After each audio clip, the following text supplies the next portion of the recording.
Hello everyone, welcome back to my channel. मी माझ्या almost सगळ्याच रेसिपी व्हिडिओजान पळयला आसतले की हांव ही पेस्ट यूज करता.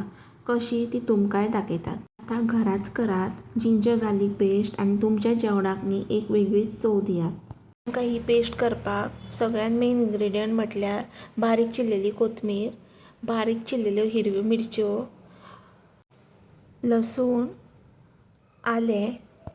वन बाय वन हे सगळे इन्ग्रेडियंट्स मिक्सर जारान ट्रान्सफर करचे.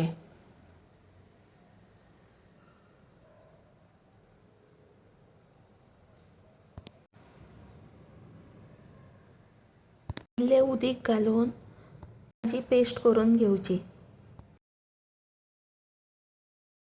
तयार केलेली पेस्ट तुमी एका एअर टायट कंटेनरान घालून 8 दीस फ्रिजान स्टोर करून दवरूं शकतात. ही रेसिपी न्ही तुमी एकदां नक्कीच ट्राय करून तुमच्या जेवणान यूज करून पळयात. खरेंच तुमच्या जेवणान न्ही एक वेगळीच टेस्ट येतली. I hope you like my today's video. Please do like, share and subscribe. Bye bye.